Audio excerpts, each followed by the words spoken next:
बोलिए देव हरिदेव 1008 महावीर भगवान की जय। संत श्रोमणी आचार्य गुरुवर श्री विद्यासागर जी मुनि महाराज की जय। परम पूज्य 108 मुनिवर श्री प्रज्ञा सागर जी महाराज की जय। द्वादशांगिन वाणी माता की जय। अहिंसामय विश्व धर्म की जय।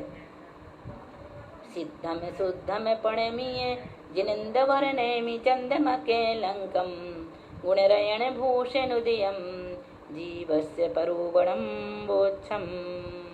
बोलिए आचार्य नेमि चंद्र स्वामी जी की जय। काय मार्गणा में आलाप क्या कह रहे हैं यहाँ पर? काय मार्गणा चल रही है और काय मार्गणा नहीं चल रही है, आलाप अधिकार में काय मार्गणा में आलाप ये बता रहे हैं ना। 721 नंबर की गाथा है और इसके साथ ही 722 दो गाथाओं का एक साथ हम अर्थ यहाँ पर बताएंगे। भू आऊ तेऊ बाऊ निच्च चदुगदि निगोदगे तिन्नी ताणम थूल दरे सुवी पत्ते गे तदुभे देवी तस्जीवाणम ओघे मिच्छादि गुणे विओग आलाओ लद्दि अपुण्य पुण्य एको पज्जतो हदियालाओ। क्या कह रहे हैं? भू आऊ, भू मीन्स पृथ्वी, आऊ जल, तेज अग्नि, वायु वायु, नित्य नित्य व चतुर्गति चतुर्गति निगोद, इनके बाधर व सूक्ष्म प्रत्येक वनस्पति सब प्रतिष्ठित व अप्रतिष्ठित प्रत्येक इन सभी में तीनों आलाप होते हैं। त्रसों में तस्दीवाणम त्रसों में 14 गुणस्थान ओगे 14 गुणस्थानों में गुणस्थानवत ही आलाप जानने चाहिए। फिर उपर्युक्त सभी जीवों में पृथ्वी से त्रयस्कार तक लब्ध पर्याप्तकों के एक लब्ध पर्याप्त आलाप ही होता है। लब्धि अपुण्य एक लब्ध अपर्याप्तक आलाप ही होता है। योग मार्गणा में आलाप इसको और अच्छे समझ लेते।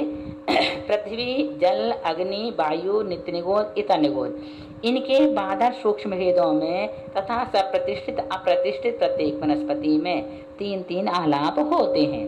त्रस्काय में गुणस्थान सामान्य में जैसे वैसे आलाप हैं, जैसे सामान्य में है वैसे ही है। पृथ्वी से लेकर त्रस तक जितने भेद हैं उनमें जो लब्ध पर्याप्त हैं उनके तो एक अपर्याप्त आलाप ही होता है। अब योग मार्गणा में आलाप एक कारस जो गाणम पुण्य गदाणम सपुण्य आलाओ मिश्रित उक्कस पुनो सग एक अपुण्य आलाओ पर्याप्तिगत अने पर्याप्त अवस्था में ही जो हो। 11 योगों में एक का रस 11 एक का रस मीन्स होता है 11 योगों में जोगाणम योगों में अपना अपना एक पर्याप्त ही आलाप होता है। शेष 4 मिश्र योगों में मिश्र उकर्ष शेष 4 मिश्र योगों में अपना एक अपर्याप्त आलाप होता है। औदारिक मिश्र, वैकृक मिश्र, आहारक मिश्र और कार्मण इन 4 योगों में एक अपना अपर्याप्त आलाप है। शेष 11 योगों में अपना एक पर्याप्त आलाप ही है। अब शेष मार्गणाओं की आलापों का कथन। वेदादाहारोत्तीय सगुठाण नानमूघलालाओ नवरिय संडिथीणम अनथी हो आहार गान धुवम। क्या कह रहे हैं?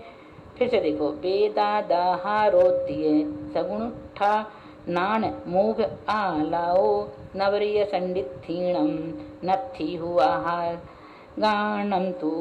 वेद मार्गणा से आहार मार्गणा पर्यंत अपने अपने गुणस्थानवत यानी जिस वेद आदि मार्गणा में जो जो गुणस्थान संभव हो वह उनमें मूल गुणस्थानों में जो जो आलाप होते हैं वे ही उन मार्गणाओं के समझने चाहिए।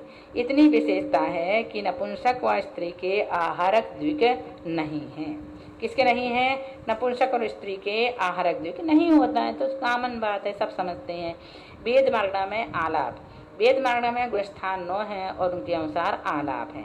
कषाय मार्गणा में गुणस्थान अनुसार 4 अनुसार आलाप है। गुणस्थान यहाँ पर क्रोध मान माया में 9 गुण स्थान और लोभ में 10 गुण स्थान है और तदनुसार ज्ञान मार्ग में आलाप को ज्ञान त्रय में 2 गुण स्थान, सुमति श्रुत अवधि में 9, मन पर्याय में 6 से 12वें तक, केवल ज्ञान में अंतिम 2 इस तरह गुण स्थान है और तदनुसार आलाप है। संयम में आलाप। इसके बाद देखें भव्य सम्मत्ताविये सन्नी आहार गयो जोगा जोगा परुवितब्बा ओघा देशे सुसमुदायम। 14 गुण स्थान, 14 जीव समाज, 6 पर्याप्तियां, 10 प्राण, 4 संज्ञा, 4 गति, 5 इंद्रियां, 6 काय, 15 योग, 3 वेद, 4 कसाय, 8 ज्ञान, 7 संयम, 4 दर्शन, 6 लेस्या, भव्या भव्यत्व, 6 सम्यक्त्व, संगीत्वा संगीत्व, आहारक अनाहारक व 12 उपयोग, ये समस्त ओघ व आदेश में यथा योग प्ररूपणी है।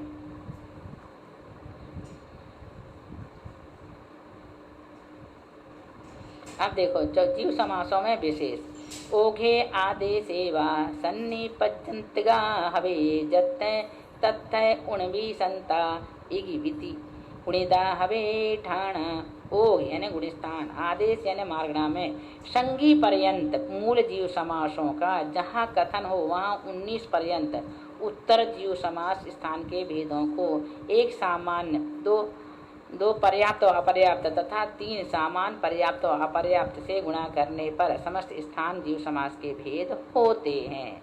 देखो कैसे करेंगे, उत्तर भेदों को भी घटित करना। जैसे जीव समास 19 भेद हैं, फिर पर्याप्त अपर्याप्त से गुणा करें तो 38 बता दिया हमने जीव समास के प्रकरण में। फिर पर्याप्त, निवृत्त, पर्याप्त, लब्ध पर्याप्त, इन तीनों से गुणा करते हैं तो 57 भेद जीव समास के होते हैं। इनको भी गुणस्थान आदि में लगा सकते हैं। फिर यहाँ पर अगली गाथा है वीर मुह कमल निगय सयल सुयग गहे नपय ऊण समर्थम नमि ऊण गोयम महम सिद्धम तालाव मनोबोच्छम। महावीर स्वामी के मुख कमल से निकले सकल श्रुत को ग्रहण करने एवं उसे प्रकट करने में सक्षम गौतम गर्दन को नमस्कार करके अब मैं सिद्धांत आलाप कहूँगा। देखो क्या कह रहे हैं, सिद्धांत आलाप का कथन शुरू हो रहा है। 729 नंबर की गाथा है। मणपज्जौ परिहारो पड़मुव सम्मत दोनियाहारा एदिशु एक गदे नक्षिति अशेषयम जाने। मना पर्याय ज्ञान, परिहार विशुद्धि, संयम, प्रथमोपसम सम्यक्त और आहारक द्विग। इन चारों में से एक के होने पर अन्य 3 भेद नहीं होते, ऐसा जानना चाहिए।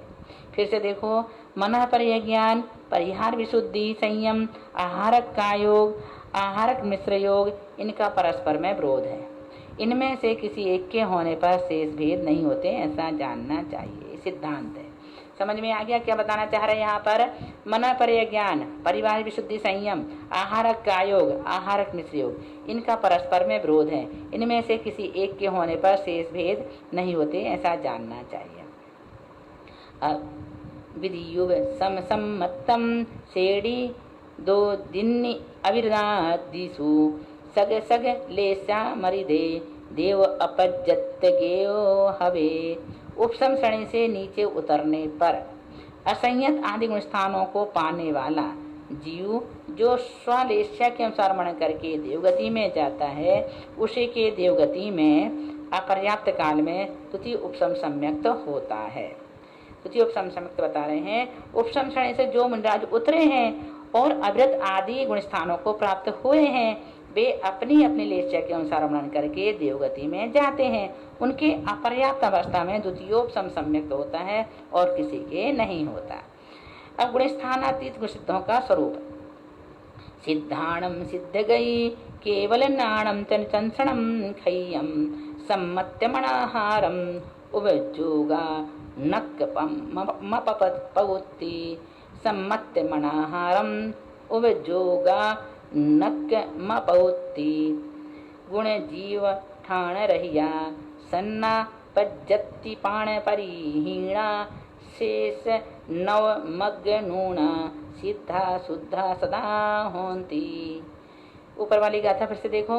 सिद्धाणम सिद्ध गई केवल नाणम च दंसणम खय्यम सम्मत्य मनाहाणम उवचोगा नक माप उत्ती। सिद्धों के सिद्ध गति, केवल ज्ञान और केवल दर्शन, छायिक सम्यक सिद्धाणम सिद्ध गई केवल नाणम तंसम खय्यम। तो सिद्धों के सिद्ध गति, केवल ज्ञान और केवल दर्शन, छायिक सम्यक अनाहार, ज्ञानोपयोग और दर्शनोपयोग की युगपत प्रवृत्ति होती है। सिद्ध गुणस्थान यु समास संज्ञा पर्याप्ति प्राण इनसे रहित होते हैं तथा इनके शेष 9 मार्गणाएं नहीं पाई जाती हैं। कौन सी? पूर्व कथा में कथित सिद्ध गति, केवल ज्ञान, केवल दर्शन, साहिक सम्यक तो अनाहार, इन 5 को छोड़कर शेष 9 मार्गणाएं नहीं पाई जाती हैं। वे सदा सिद्ध तथा शुद्ध ही रहते हैं, क्योंकि इनका पुनः अशुद्ध अवस्था से लेप असंभव है। सिद्ध परमात्मा में गुणस्थान मार्गणा आदि हैं अथवा नहीं है, समझाएं। सिद्ध 14 गुणस्थान, 14 जीव समाज, 4 संज्ञा, 6 पर्याप्ति, 10 प्राण, इन सबसे रहित होते हैं। मार्गणाओं में सिद्ध गति, केवल ज्ञान, केवल दर्शन, छायिक सम्यक और अनाहार ये हैं, शेष मार्गणा नहीं है। पुनः सिद्ध पुनः संसारी होते हैं क्या? नहीं। सिद्ध परमात्मा कभी संसारी नहीं होते, वे सदा कर्ममल से रहित शुद्ध ही रहते हैं। अब देखें 733 नंबर की गाथा। 20 भेदों के ज्ञान का उपाय व फल।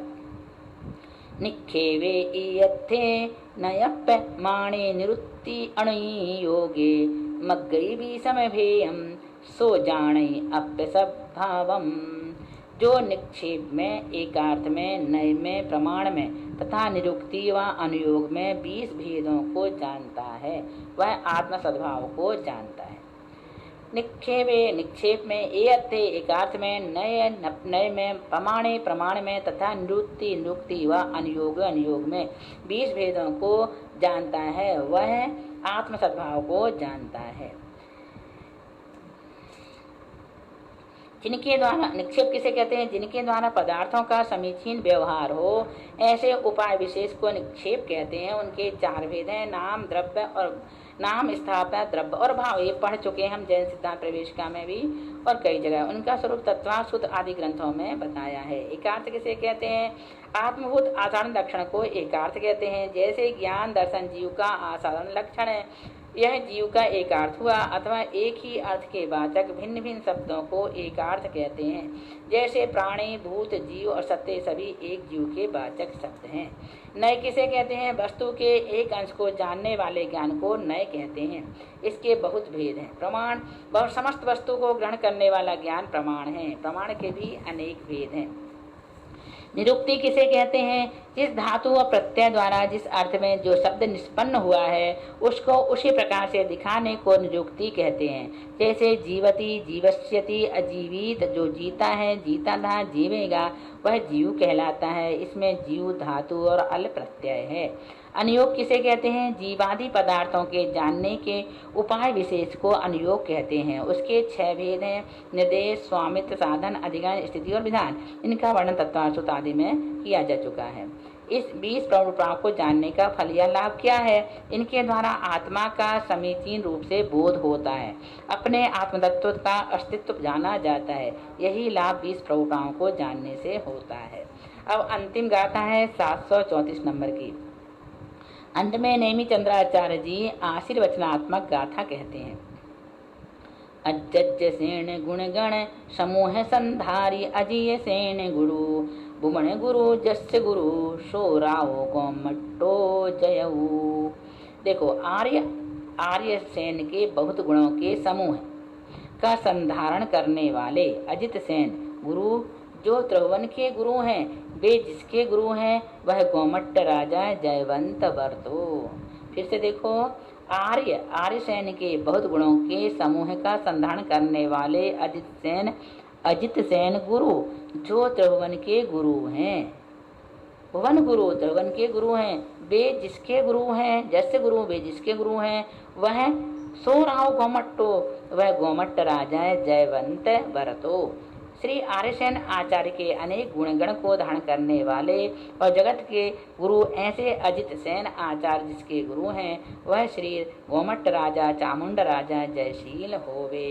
इस प्रकार से गोमट सार जीव कांड की यहाँ पर पूर्ण हुआ। अब आप इसे पढ़ें, सुने और चिंतन का विषय बनाकर उसे जीवन में उतारने का प्रयास करें।